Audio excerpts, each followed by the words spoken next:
this is why it's so important to have two hats on. I mean, I have one hat as the tech fund, and that's being the owner of the company, right? And then I have the hat that I want to make sure that my mother company is successful together with my portfolio company. But I need to make sure in board meetings and with discussions with the company that they must have other customers than us. And I really appreciate when there are other industries than automotive as well in the startup's customer base. Here's a few words from our beloved sponsor. Join over 500 LPs and GPs at 0100 Europe in Amsterdam from April the 2nd to the 4th. You better be there too. Connect with top-tier investors and industry leaders at 0100 Europe Amsterdam. Engage in exclusive conversations with decision makers from Bicycle Capital, Global Ventures, Dawn Capital, and many more. There you'll find over 80% of attendees are LPs and GPs, and you'll also find exclusive side events. 0100 conferences. Register now and use the code 15EUVC for a discount. This was their finest hour. Tear down this wall. It's more than just an alliance. This is a union of values. Let's start acting. This show is not investment advice, and the hosts of this episode may be invested in the funds and companies featured. Welcome back, everyone, to the European VC podcast. Today, we're doing another CVC conversation. Ann-Sofie is joining us from Volvo, and my dear partner in crime when we're talking to CVC, Jeppe Høier here as well. Welcome, guys. Thank you. Thank you for having us. Ann-Sofie, I always normally try and do an attempt at giving an intro, but I don't want to do that in these CVC episodes because there are some words that should be picked more decisively, and there's a broader range than what I have normally in our venture episodes. So I'd love to ask you to just tell us about Volvo Cars, how the trucking business and the normal person car business works together and that type of thing when it comes to venture. Yeah, no, great. And this is something that we need to clarify every week. Volvo. So I am working for Volvo Cars, which is a separate company from Volvo Group, who makes all these other beautiful large machines, trucks, excavators, marines, etc. So we're completely different. So what we are doing is manufacturing and selling cars and services around that.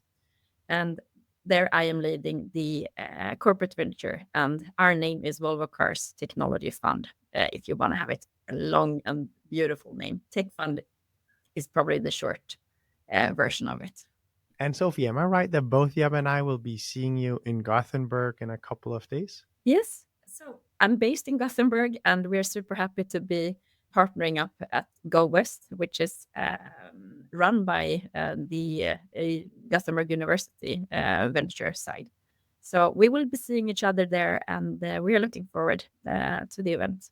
Some of the things that are interesting when we have these corporate venture podcasts is also, so what does it entail for Volvo Cars when we talk corporate venturing? What is it that you do? You invest from the balance sheet. Who helps you take the decisions? Could you talk a little bit about that? Sure. So I'm happy to start, and maybe I'll start with a little bit of our history and where we are today. So we were founded in 2018. So we've been around for more than 6 years now. And from the very start, we have the mandate to invest in startups that are strategically relevant for Volvo Cars. So we're not here primarily for the financial return, which I think no CVC really is. But it's very clear for us. We have the mission to look for disruptive technologies, and that could be for the car, for manufacturing, for the consumer, for internal efficiency. So we have a kind of a broad scope to look at. And to help us to take those decisions, in the end, I have a board. So we are run as a separate company. We are investing on the mother company's balance sheet. And for decisions, I have a board, which constitutes of some of our senior leadership. So with that, we take decisions for investments, And when I do those recommendations, I always have a sponsor, an internal body that we bring with us. Why this is a investment that is relevant strategically, and what we will do next with it. But that's interesting, right? So an internal sponsor. Can you share what that then means? Does that mean something on the collaboration post investment, or what does that mean? Yeah, so it definitely means something post investment. So my sponsor is sort of responsible for leading a collaboration or exploration with a startup after we've done the investment.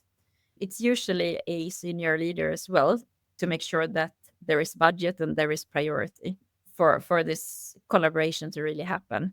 Because sometimes, obviously, you can think, oh, this is a super cool thing, but we have so many other things operationally that, for example, the engineering community need to do. So let's put this later down the line.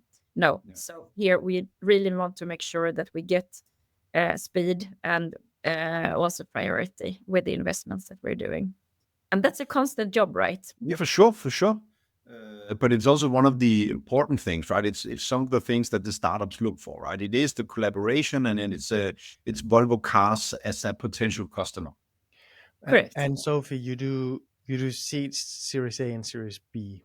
We've had on this CVC podcast quite a few saying corporate venturing is really for Series A onwards, because at the seed stage, you oftentimes the founders or the companies, the startups are not ready to engage with the corporate. So for that reason, any involvement there tends to end up with missed expectations for the founders and a lot of mess inside the mothership. Tell me a bit about why you do seed, also especially because you hear mention the sponsor and the importance of having everything aligned with the agenda of the mothership. So first, we don't have so many seed investments. So I agree with you. What we normally want to see from a startup that we are investing in is that there should be some kind of material, some kind of algorithm, some kind of product available for us to at least start to try on. So it has to be a little bit more mature than just an idea.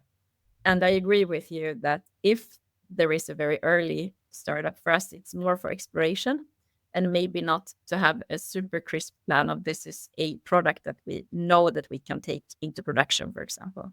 I hope that tells a little bit, but we are not excluding it because we also realize that to lead in automotive, in sustainability, in safety, etc., that we really have ambitions on, there has to be disruptions. And maybe those disruptions are really coming from those really early stage where we can help and influence. Yeah. So that's the thesis around it. You said in the beginning also that the investments are first and foremost strategic, like you think almost every corporate. I'd love to ask you, how does that impact how you think about the portfolio model of your firm, of the venture arm? Because you have a very clear model in mind if you're just targeting financial returns. Then you don't want to go too far out of what you expect and what you've modeled. And you'll always be looking back to what the financial model really stipulates or requires that you do. But since you have a strategic motivation, I imagine there's a bunch of levers there that you actually are very happy to maybe do things that from a pure financial sense, it kind of skews your portfolio model and you wouldn't do it if that was your only thing. But standalone, this investment is important for strategic reasons. I guess what is important first to point out is that the financial of a portfolio company or from an investment target is still important. So we obviously look at the financials and making sure that it's a healthy business, that there is a good team behind it, and which other investors are there, for example.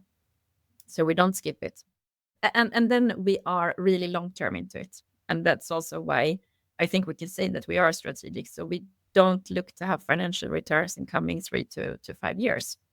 If it would be skewing our portfolio, I don't think so. I think we have a pretty diverse portfolio today, different regions, different technologies, different stages, different ages under companies.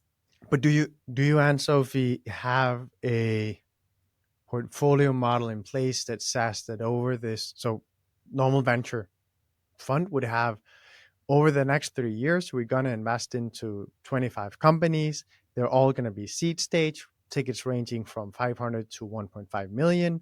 We expect to have this many that will be maybe in the higher end of that, this many in the lower end of that. And then we expect to be doing 12 follow-ons in the next stage, and then another 5 in the stage after that. And that is the model I am trying to hit. And when I then meet someone who's exciting but is outside of that model, I would typically not do it. I would say, I wish I had a fund where this matched right now, but given my life cycle, I can't do this investment because either I don't get the ownership that I've modeled, or it's too late. It's actually for that reason a bit out of scope. Those types of things. So you can look at many investments that, from a pure, if you only did one investment, would make a lot of sense if you looked at it in isolation. Yeah. And the financials look good and all that, but you don't do it because it doesn't fit your portfolio model. I think there have been cases like that. That's the super short answer. But I guess the if we elaborate a little bit around it, we do have KPIs. We do have certain items that we want to achieve, both in number of investments, what areas, what kind of follow-on we think would be reasonable to do in order to continue to get the financial good return in the end as well.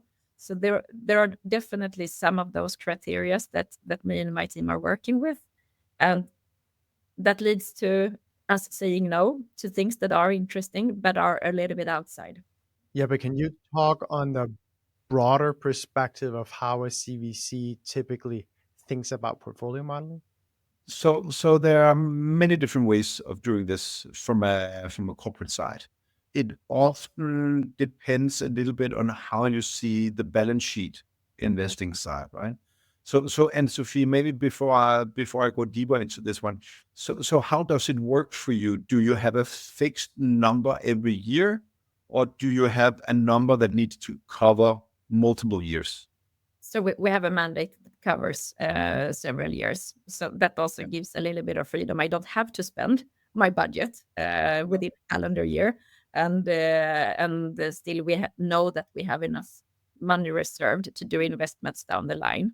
So I think that helps us a little bit, and I'm grateful for that freedom that the mother company actually gives us with that. Yeah, no, and I think also, as you know, the discussions we have had in the past, Ann-Sofie, it's also, you look at your investments, there are going to be follow-up investments. You have an idea about when they come, do the reserves.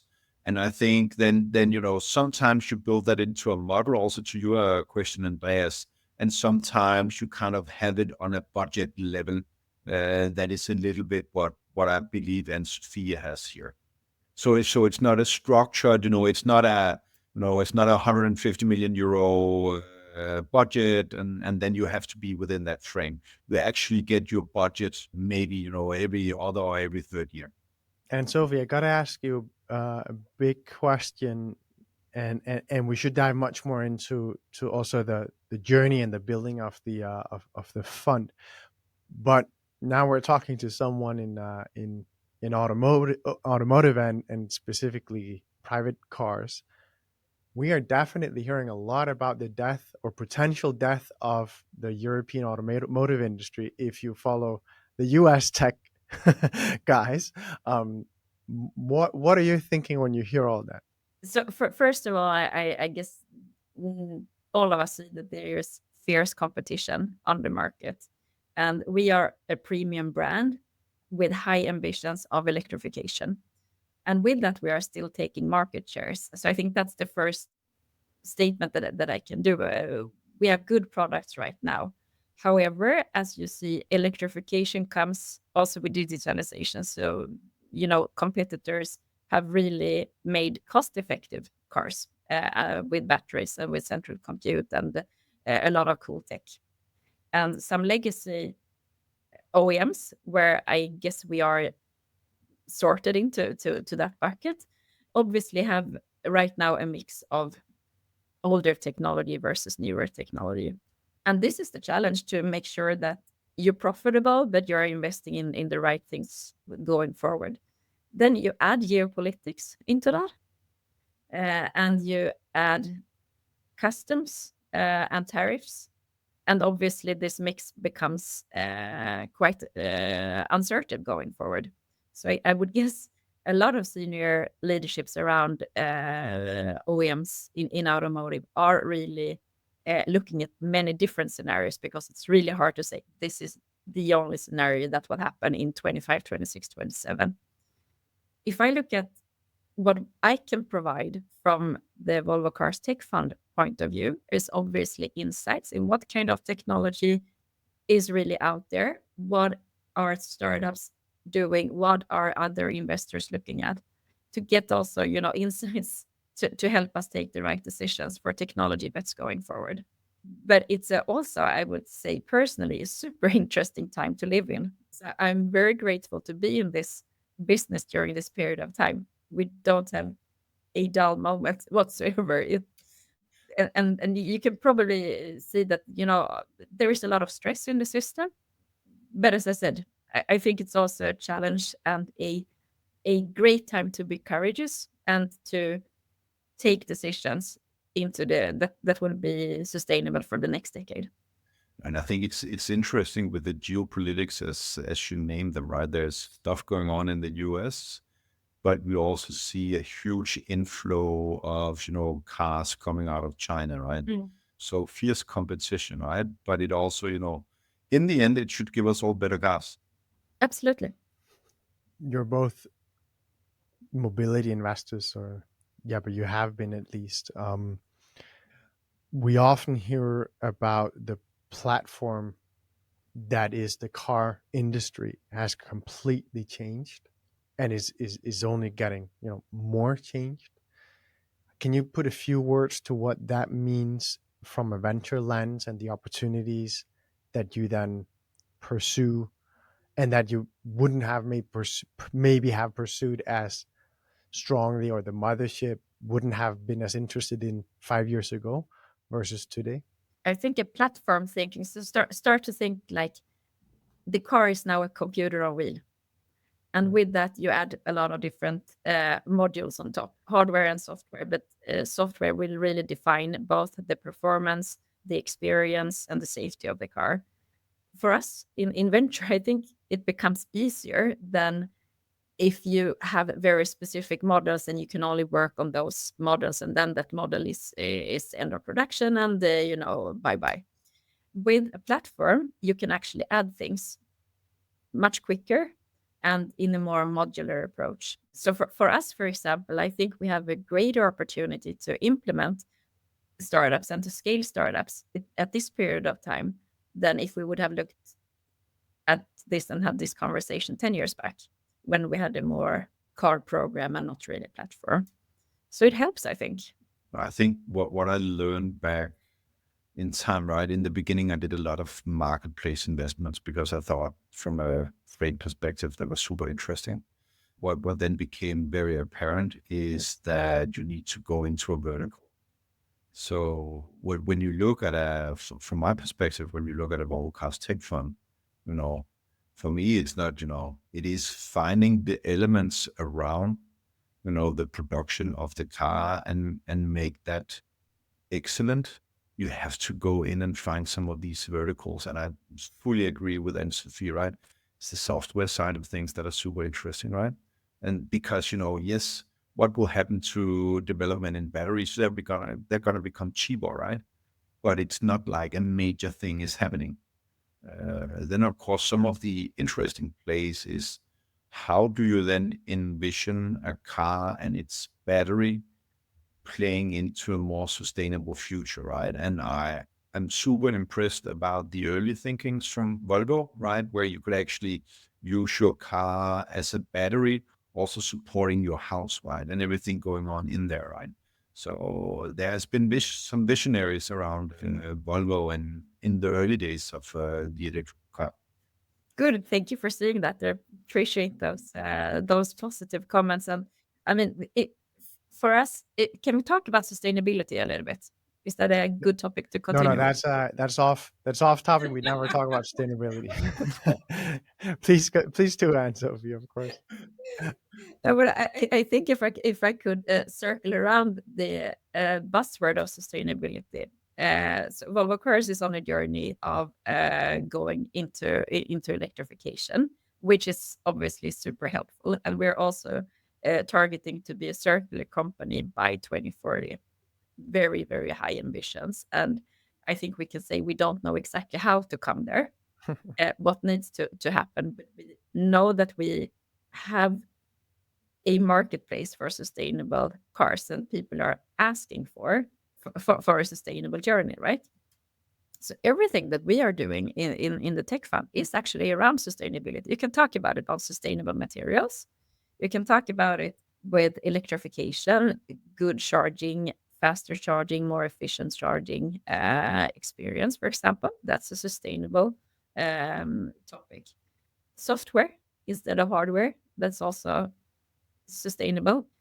And then you look at efficiency in the company, energy efficiency, making sure that development loops are faster. We're looking into that area as well. That's also sustainability in a broader picture. So I think both me and my team, we are really excited about, being part of a larger group who has sustainability on such high priority. There is, of course, in venture, climate tech and certain of those buzzwords. But for me, it's all over. And Sophie, can I pop a question for you? Mhm. So a lot of my friends, they talk about, what is the footprint of electrical car versus, a standard car as we know it. Do you have a number for that? I don't have it on top of my mind. There are a number of papers that my friends from the sustainability team have published around biodiversity impact, on CO2 impact, etc. So I don't have it on top of my mind, but I can say like this: the most impacting materials that we have is steel, aluminium, and the battery materials. So those are the major industry changes that have to happen. You need to have green steel, need to have green aluminum, need to have good solutions for the battery materials. Maybe tying it into a little bit into your investment hypothesis, would you do an investment into a battery developer? Right now, we are implementing batteries in our cars. So it really would need to be something specific and strategic. So yeah, no, it's not, because we had Nicholas Subhash from TDK Ventures on the show earlier, and he had done an investment into fission nuclear, right? And they are, a hardware producer, right? So it's interesting also to see, how different corporates go about their investment strategy and how far away from the core strategy you can go, right? Because as you say, you are a strategic investor, right? Then it's also, strategic could also be where is Volvo Cars in 3, 4, 5 years from now. And I think that we are looking at the time frame for implementation of the startups. Best case, 3 years, 2 years if it's software, but otherwise it's 5 to 10 years down the line. That also makes it possible to do a little bit of outside of the core today, because the core maybe will be different tomorrow. How many of the investments you've made are you actually customers of today? Yeah. And what is the KPI there? How do you Yeah. think about it? I think if I remember correctly, we have now 23 or 24 public portfolio companies, and we have collaborations with approximately 70% of those. Wow. What does collaboration mean? It means that there is either exploration ongoing to really understand the technology, verify it in our environment, or there is a true collaboration agreement, which will lead into a commercial contract, which would mean, implementation in the car or installed in a factory or used in the development system, for example. So I think we have a quite high hit rate. Maybe you can share your view, but I think we have a quite high hit rate on those.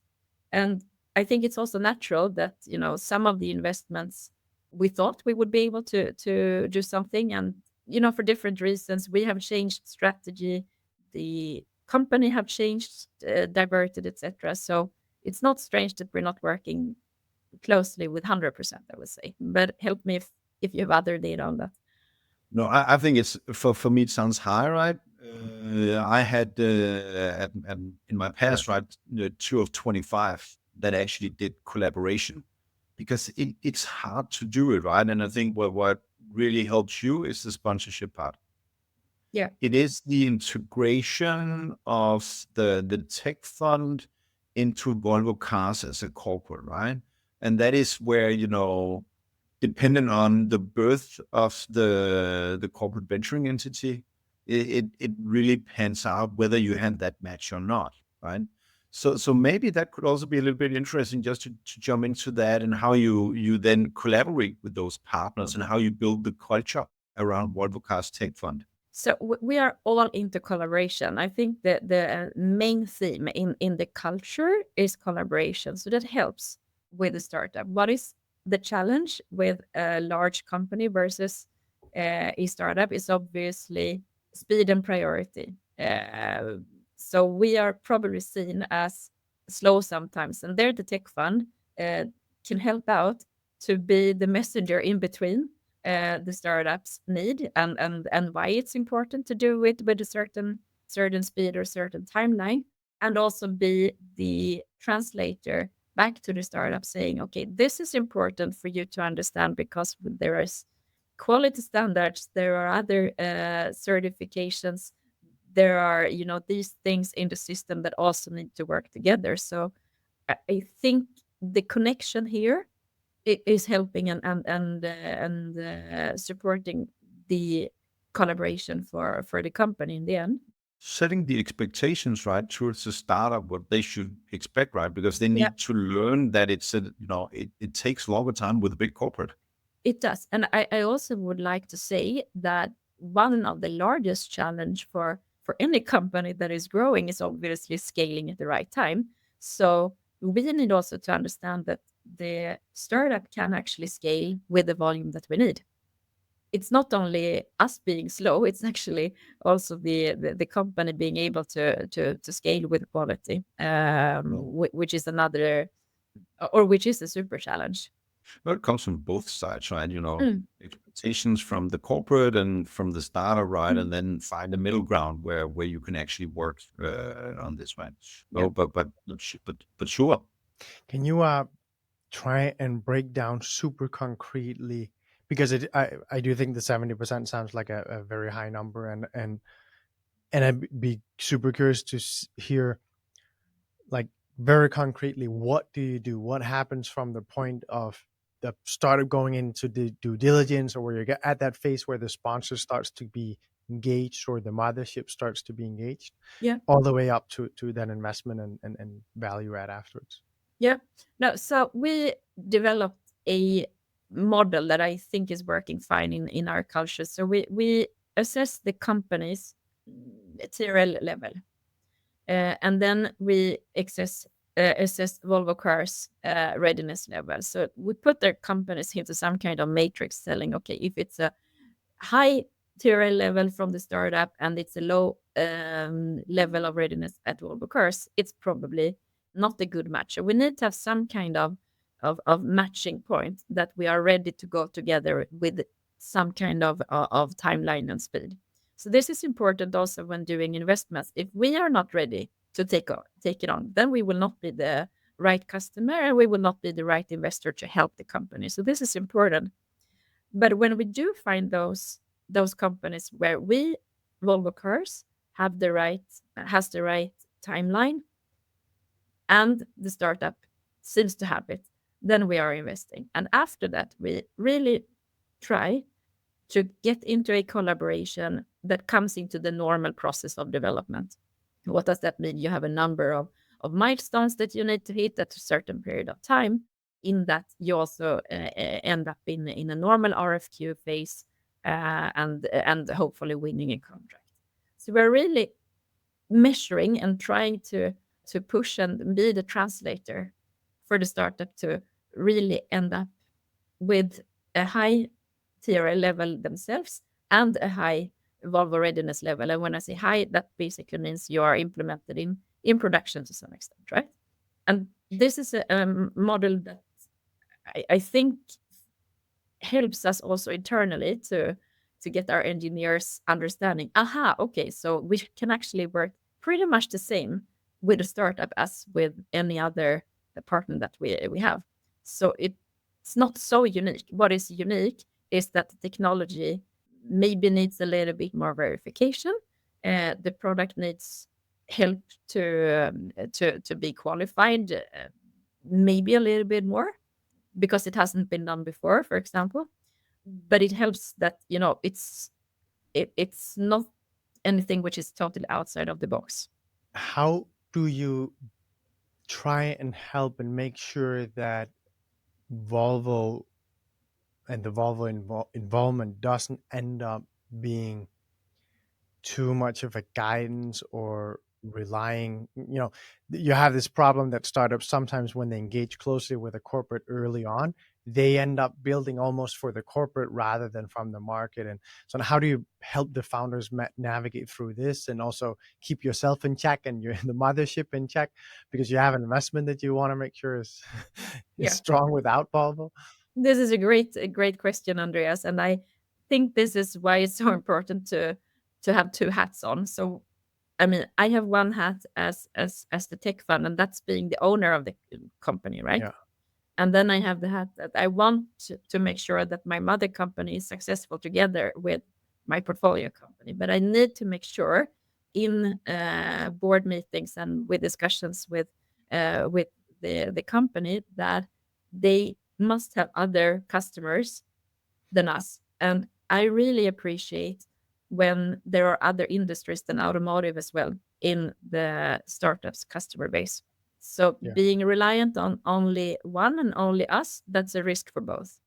There have been both successes and failures in this field, and I think we have experienced some of those.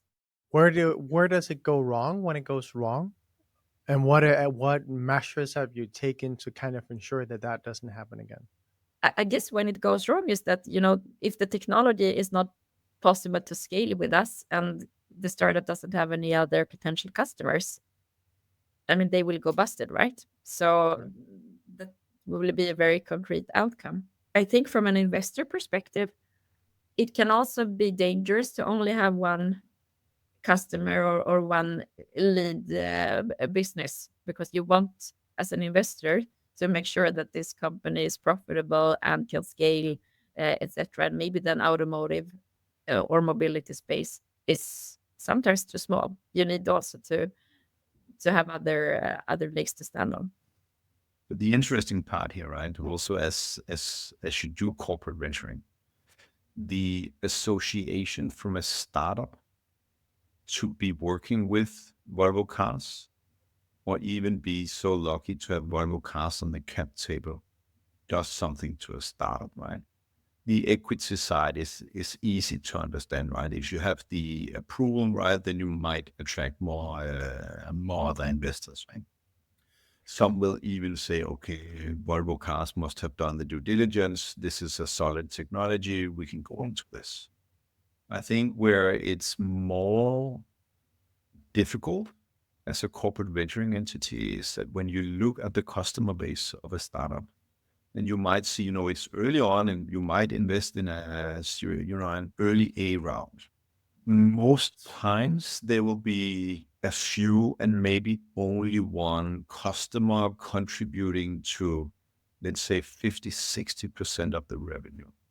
but you look at the pipeline. They have a lot of discussions with potential other customers, and then you go into it, right? And then you get into that friction also a little bit, when you get a huge corporate on your cap table, you also sometimes, as a startup and as a founder, pay that corporate a lot of attention. So is that because then they don't, start forgetting about the other customers, and then you become a new customer, and then you might have, two solid big customers, and then you are in that again. So Ann-Sofie, the question for me, is that something you look at a continuous base, or is it only when you invest that you look at that? No, we look at it during the lifetime, as long as we are an investor. So I agree with you. We do want priority, but we don't want to be the only one, and we don't want to end up in a situation where the company is not able to grow. So we're looking at it, when for follow-ons, for example, and making sure to push that, make sure that you have other customers, other businesses in your pipeline. No, the reason, and I can share, right, the reason I smiled early on at Andreas' questions, right, was that my very first investment with Maersk, it was a large euro million amount, and there was one big customer in there with a huge pipeline. I did the investment, and then Corona hit, and then that customer disappeared, right? And that was a little bit of a struggle getting through that one, right? It hit quite hard. I made a big hole in the ground, right, when the company did not succeed, right? But you also learn from that, right? So I think it's a very interesting point as a corporate to look at. And Sophie, you spoke about this before. Competition in cars is incredibly fierce. When you're a minority shareholder in a company, that oftentimes means that you have other parties that are interested in that startup with you in the cap table. And I know that it's not that unusual that you collaborate with your peers in the industry around investments and around the cap table. Sure. Which was for me a bit of surprise. I have been working in automotive for almost all my career, and obviously competition has always been there. And one key point is that you don't talk to your competitors. You meet at shows, you meet with sometimes in the door with suppliers, but you don't really talk. What's interesting with automotive CVCs are that, we are looking for the same things, and when we are invested in the same company, that happens. And I have a number of examples. We want the startup to be successful. And that means that we are working together to make sure that the startup is successful through different measures, right? They could be, different things that the startup would do with the different OEMs. But I find it very, I wouldn't say peculiar, because when you think about it, it's actually natural that you want the startup to be successful, and you don't really care which customer they are successful with. But coming from this, other angle that I've had before in my career, when you actually sort of hated your competitor, that's not the case any longer. I actually see value with all my peers in the industry. So that's interesting, and it gives energy as well. And the data point, right? So, Andreas, we had Professor Francesco Di Lorenzo on our first show, right? In his Nordic CVC study, we can actually see that 42% of the CVCs, they'd like to co-invest with other CVCs. So there's also a little bit about, knowing that you have somebody similar to yourself on the cap table that thinks the same way. Yeah, I think that would be, it's challenging if it's only VCs and us, because then our targets would be very different. What does that mean? Then our targets would be very different. We spoke about it in the beginning. My view of VCs is that they would mainly look at the financial return, while we actually also want to get the really strategic products or services to be delivered. And maybe we rather want it with quality and scale than at a certain short period of time. So my view is that it's good to have different actors on the cap table. Let's delve a bit into that because it's a super important point. Around the cap table, you always have different motivations from different owners. The founders definitely have a longevity, motivation, sustainability of the whole enterprise. Some will also have a raise little capital motivation more than maybe some of the incoming investors would. Then you have the VCs that are notorious for being hyperscalers or leaning into a very risk-prone appetite, because they're saying, well, it's one bad and many. I need it to be really big and I need to have it really quick.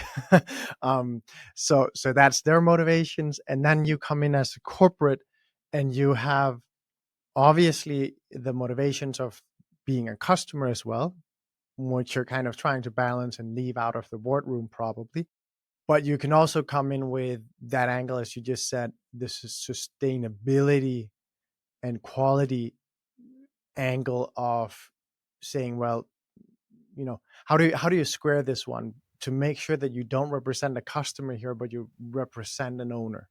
And again, this is what me and my team need to make sure that we have that hat on. We are not the customer in a boardroom, for example. Then we are the owner, and we need to take those responsible decisions and making sure that there is the right support from an owner perspective. For me, and I think many would agree that it's a challenge for a founder to have different kind of investors, because they need to juggle with a lot of different things. But in the end, I think it actually creates better companies because you have different views and different dimensions to take care of. Can you talk a bit about the management of the ownership group or the boardrooms in these conversations? Obviously, you can't come with a concrete example, but kind of what is the work you normally do, and you try and say, let's be better at this, or what are the motions you take to try and bring the owners together around a cohesive mission rather than each staking their own? I think the benefit of coming from a pretty well-known brand and with a pretty well-known product, we can at least say with experience that this works in our markets. And we could gather at least around, data points that this have been working in the past. These are the ambitions that, the automotive would have, or these are the regulations that we see are coming up, which will be important, etc. So those data points, I think we really bring to the table. I would guess you could say it's more a reality check and making sure that reality can happen. I think there we really bring a lot of both experience and value into boardrooms. And I think from my side, right, if you are a founder and you look at where do I get my capital from, there is definitely something about taking CVC money because it comes with a lot of great things. Right? You get the brand association, you might get access to a customer or data, or at least the expertise that is around, right? So I've been part of, roundtable sessions with, CFOs or COOs of just building a company. How do I actually build a company? And when I've looked at a lot of my colleagues from the VC side of things, right, is we discuss hyperscaling of things, right? And you just need to develop, right? And move. So I think there's something from a founder's side also just to realize whether, do I build a super solid company or do I go for some of the fast moving stuff, right? I was looking heavily at the last mile delivery space, right? We had the gorillas of Europe, right? And billions of euros was, pushed into this. And there's today hardly anything left, right? But there were some founders that make some money on the journey, right? But it was hard, right? Because there was not a solid company built in the space. I think one fun example that we've had with one of our portfolio companies. So we started to invest for a specific reason, and we collaborated on that and made sure that was being launched and implemented. And during that journey, we together with the startup understood, hey, there is this parallel, or not really parallel, but there is this additional business model and technology that could be worked out. So the company all of a sudden realized, okay, good, let's use that for the next fundraise, and make sure that we scale that as well. So I think by talking and collaborating with the right people between a startup and a larger corporate can actually bring also additional business opportunities. From a financial perspective, this has been great. From a strategic perspective, I think it's even greater. The good thing with people who also realize, oh, hey, we did this together, they want to do that success one more time. So then they are into this third iteration, and this is when the snowball is just making, getting larger and larger, and it wouldn't have happened if the first discussion didn't happen. So that's cool. That is so true. Ann-Sofie, I only have one final question. We're up on time. I gotta ask you, do you drive a Volvo? I do. That is good. Thank you, Ann-Sofie. Thank you, Jeppe, for coming on the podcast. Thank you so much. Have a good day. Here's a few words from our beloved sponsor. Join over 500 LPs and GPs at 0100 Europe in Amsterdam from April the 2nd to the 4th. You better be there too. Connect with top-tier investors and industry leaders at 0100 Europe Amsterdam. Engage in exclusive conversations with decision makers from Bicycle Capital, Global Ventures, Dawn Capital, and many more. There you'll find over 80% of attendees are LPs and GPs, and you'll also find exclusive side events. 0100 conferences. Register now and use the code 15EUVC for a discount. This was their finest hour. Tear down this wall. It's more than just an alliance. This is a union of values. Let's start acting.